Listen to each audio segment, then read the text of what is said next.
The Whisperer in Darkness by H.P. Lovecraft. Chapter 2. As was only natural under the circumstances, this piquant debating finally got into print in the form of letters to the Arkham Advertiser, some of which were copied in the press of those Vermont regions whence the flood stories came. The Rutland Herald gave half a page of extracts from the letters on both sides, while the Brattleboro Reformer reprinted one of my long historical and mythological summaries in full, with some accompanying comments in the Pendrifter's thoughtful column which supported and applauded my skeptical conclusions. By the spring of 1928, I was almost a well-known figure in Vermont, notwithstanding the fact that I had never set foot in the state. Then came the challenging letters from Henry Akeley which impressed me so profoundly, and which took me for the first and last time to that fascinating realm of crowded green precipices and muttering forest streams. Most of what I now know of Henry Wentworth Akeley was gathered by correspondence with his neighbors and with his only son in California after my experience in his lonely farmhouse. He was, I discovered, the last representative on his home soil of a long, locally distinguished line of jurists, administrators, and gentlemen agriculturists. In him, however, the family mentally had veered away from practical affairs to pure scholarship, so that he had been a notable student of mathematics, astronomy, biology, anthropology, and folklore at the University of Vermont. I had never previously heard of him, and he did not give many autobiographical details in his communications. But from the first I saw he was a man of character, education, and intelligence, albeit a recluse with very little worldly sophistication. Despite the incredible nature of what he claimed, I could not help at once taking Akeley more seriously than I had taken any of the other challengers of my views. For one thing, he was really close to the actual phenomena, visible and tangible, that he speculated so grotesquely about. And for another thing, he was amazingly willing to leave his conclusions in a tentative state like a true man of science. He had no personal preferences to advance, and was always guided by what he took to be solid evidence. Of course, I began by considering him mistaken, but gave him credit for being intelligently mistaken, and at no time did I emulate some of his friends in attributing his ideas and his fear of the lonely green hills to insanity. I could see that there was a great deal to the man, and knew that what he reported must surely come from strange circumstances deserving investigation, however little it might have to do with the fantastic causes he assigned. Later on I received from him certain material proofs which placed the matter on a somewhat different and bewilderingly bizarre basis. I cannot do better than transcribe in full, so far as is possible, the long letter in which Akeley introduced himself, and which formed such an important landmark in my own intellectual history. It is no longer in my possession, but my memory holds almost every word of its portentous message, and again I affirm my confidence in the sanity of the man who wrote it. Here is the text, a text which reached me in the cramped, archaic-looking scrawl of one who had obviously not mingled much with the world during his sedate scholarly life. Rural Free Delivery No. 2. Townshend, Windham County, Vermont. May 5, 1928. Albert N. Wilmarth, Esquire, 118 Saltonstall Street, Arkham, Massachusetts. My dear Sir, I have read with great interest the Brattleboro Reformer's reprint, April 23, 28, of your letter on the recent stories of strange bodies seen floating in our flooded streams last fall, and on the curious folklore they so well agree with. It is easy to see why an outlander would take the position you take, and even why Pendrifter agrees with you. That is the attitude generally taken by educated persons both in and out of Vermont, and was my own attitude as a young man. I am now 57. Before my studies, both general and in Davenport's book, led me to do some exploring in parts of the hills, hereabouts not usually visited. I was directed toward such studies by the queer old tales I used to hear from elderly farmers of the more ignorant sort, but now I wish I had let the whole matter alone. I might say, with all proper modesty, that the subject of anthropology and folklore is by no means strange to me. I took a good deal of it at college, and am familiar with most of the standard authorities, such as Tyler, Lubbock, Fraser, Quatrefages, Murray, Osborne, Keith, Ball, G. Elliott Smith, and so on. It is no news to me that tales of hidden races are as old as all mankind. I have seen the reprints of letters from you, and those arguing with you in the Rutland Herald, and guess I know about where your controversy stands at the present time. What I desire to say now is that I am afraid your adversaries are nearer right than yourself, even though all reason seems to be on your side. They are nearer right than they realize themselves, for of course they go only by theory and cannot know what I know. If I knew as little of the matter as they, I would not feel justified in believing as they do. I would be wholly on your side. You can see that I am having a hard time getting to the point, probably because I really dread getting to the point. But the upshot of the matter is that I have certain evidence that monstrous things do indeed live in the woods on the high hills which nobody visits. I have not seen any of the things floating in the rivers as reported, but I have seen things like them under circumstances I dread to repeat. I have seen footprints, and of late have seen them nearer my own home. I live in the old Akeley place south of Townshend village, on the side of Dark Mountain. Than I dare tell you now. And I have overheard voices in the woods at certain points that I will not even begin to describe on paper. At one place I heard them so much that I took a phonograph there, with a dictaphone attachment and wax blank, and I shall try to arrange to have you hear the record I got.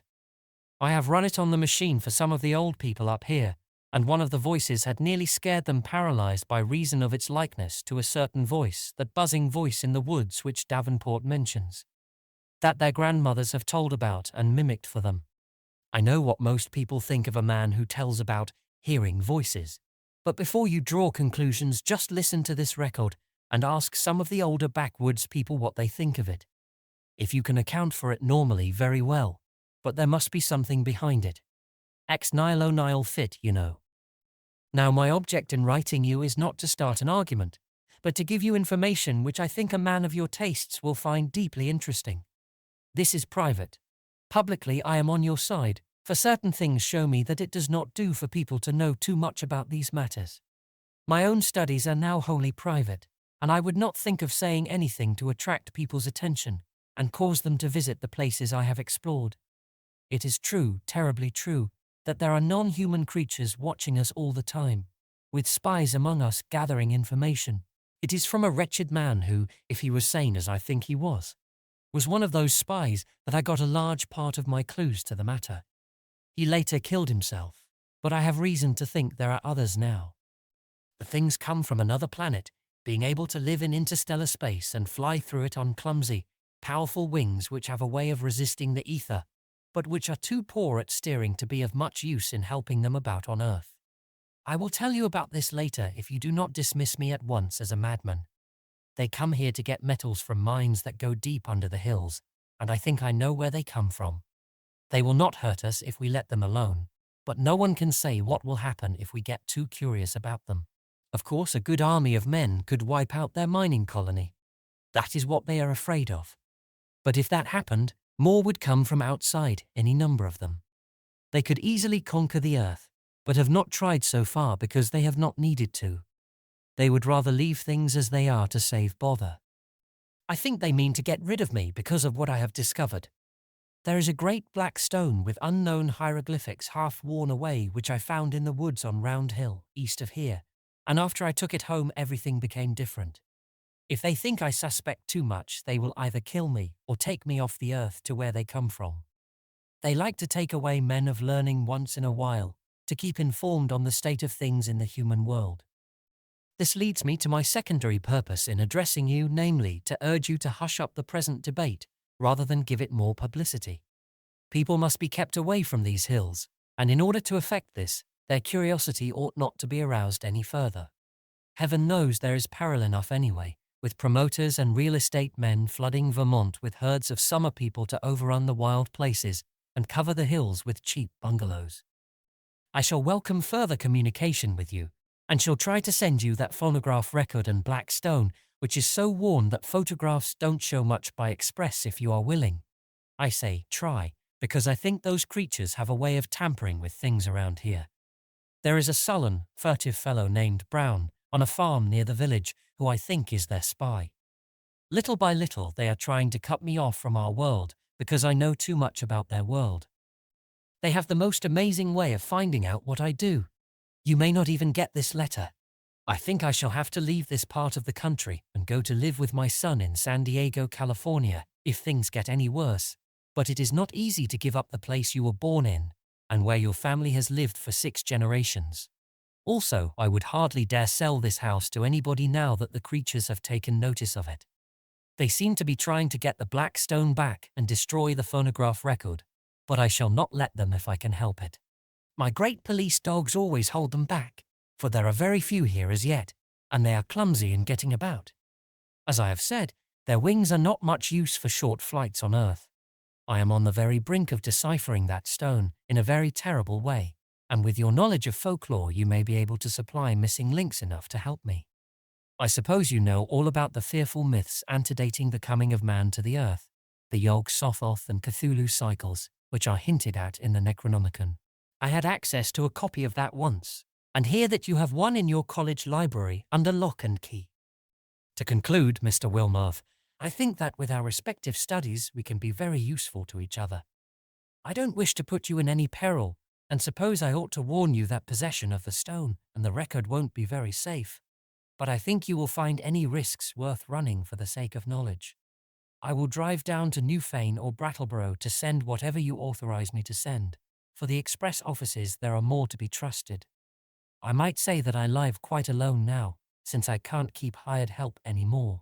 They won't stay because of the things that try to get near the house at night, and that keep the dogs barking continually. I am glad I didn't get as deep as this into the business while my wife was alive, for it would have driven her mad. Hoping that I am not bothering you unduly, and that you will decide to get in touch with me, rather than throw this letter into the wastebasket as a madman's raving I am.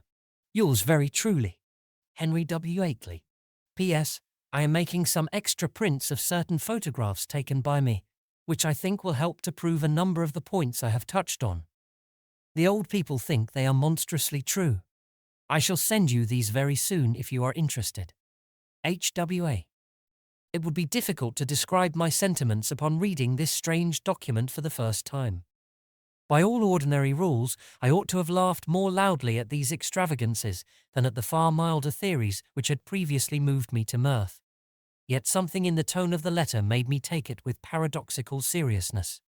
Not that I believed for a moment in the hidden race from the stars which my correspondent spoke of, but that, after some grave preliminary doubts, I grew to feel oddly sure of his sanity and sincerity, and of his confrontation by some genuine though singular and abnormal phenomenon which he could not explain except in this imaginative way.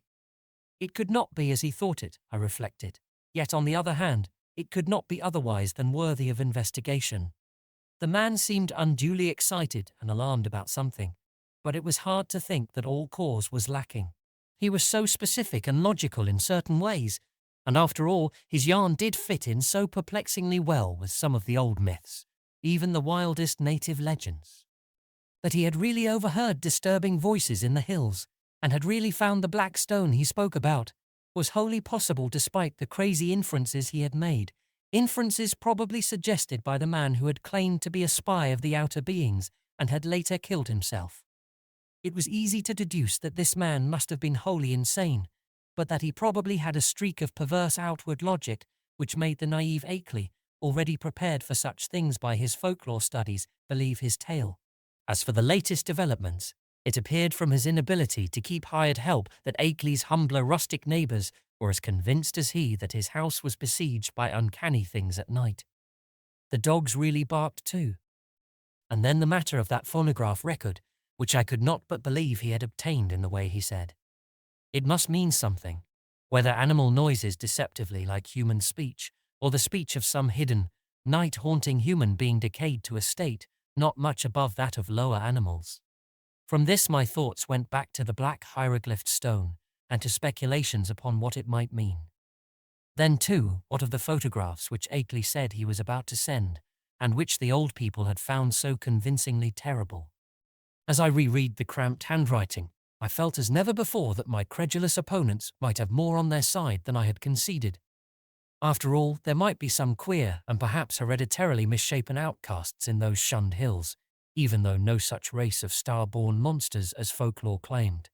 And if there were, then the presence of strange bodies in the flooded streams would not be wholly beyond belief. Was it too presumptuous to suppose that both the old legends and the recent reports had this much of reality behind them? But even as I harboured these doubts, I felt ashamed that so fantastic a piece of bizarrerie, as Henry Akeley's wild letter had brought them up. In the end, I answered Akeley's letter, adopting a tone of friendly interest and soliciting further particulars. His reply came almost by return mail, and contained, true to promise, a number of Kodak views of scenes and objects illustrating what he had to tell. Glancing at these pictures as I took them from the envelope, I felt a curious sense of fright and nearness to forbidden things. For in spite of the vagueness of most of them, they had a damnably suggestive power which was intensified by the fact of their being genuine photographs, actual optical links with what they portrayed, and the product of an impersonal transmitting process without prejudice, fallibility, or mendacity. The more I looked at them, the more I saw that my serious estimate of Akeley and his story had not been unjustified. Certainly, these pictures carried conclusive evidence of something in the Vermont hills, which was at least vastly outside the radius of our common knowledge and belief. The worst thing of all was the footprint, a view taken where the sun shone on a mud patch somewhere in a deserted upland. This was no cheaply counterfeited thing, I could see at a glance, for the sharply defined pebbles and grass blades in the field of vision gave a clear index of scale and left no possibility of a tricky double exposure. I have called the thing a footprint, but claw print would be a better term. Even now I can scarcely describe it save to say that it was hideously crab-like, and that there seemed to be some ambiguity about its direction. It was not a very deep or fresh print, but seemed to be about the size of an average man's foot. From a central pad, pairs of saw-toothed nippers projected in opposite directions, quite baffling as to function, if indeed the whole object were exclusively an organ of locomotion. Another photograph, evidently a time exposure taken in deep shadow, was of the mouth of a woodland cave, with a boulder of rounded regularity choking the aperture. On the bare ground in front of it one could just discern a dense network of curious tracks, and when I studied the picture with a magnifier, I felt uneasily sure that the tracks were like the one in the other view. A third picture showed a druid-like circle of standing stones on the summit of a wild hill. Around the cryptic circle, the grass was very much beaten down and worn away, though I could not detect any footprints even with the glass. The extreme remoteness of the place was apparent from the veritable sea of tenantless mountains which formed the background and stretched away toward a misty horizon. But if the most disturbing of all the views was that of the footprint, the most curiously suggestive was that of the great black stone found in the Round Hill woods. Akeley had photographed it on what was evidently his study table, for I could see rows of books and a bust of Milton in the background. The thing, as nearly as one might guess, had faced the camera vertically with a somewhat irregularly curved surface of 1 by 2 feet. But to say anything definite about that surface, or about the general shape of the whole mass, almost defies the power of language. What outlandish geometrical principles had guided its cutting? For artificially cut it surely was. I could not even begin to guess. And never before had I seen anything which struck me as so strangely and unmistakably alien to this world. Of the hieroglyphics on the surface I could discern very few, but one or two that I did see gave me rather a shock. Of course, they might be fraudulent, for others besides myself had read the monstrous and abhorred Necronomicon of the mad Arab Abdul al-Hazred. But it nevertheless made me shiver to recognize certain ideographs which study had taught me to link with the most blood-curdling and blasphemous whispers of things that had had a kind of mad half-existence before the Earth and the other inner worlds of the solar system were made. Of the 5 remaining pictures, 3 were of swamp and hill scenes which seemed to bear traces of hidden and unwholesome tenancy. Another was of a queer mark in the ground very near Akeley's house, which he said he had photographed the morning after a night on which the dogs had barked more violently than usual. It was very blurred, and one could really draw no certain conclusions from it. But it did seem fiendishly like that other mark or claw print photographed on the deserted upland. The final picture was of the Akeley place itself, a trim white house of 2 stories and attic about 1.25 centuries old, and with a well-kept lawn and stone-bordered path leading up to a tastefully carved Georgian doorway.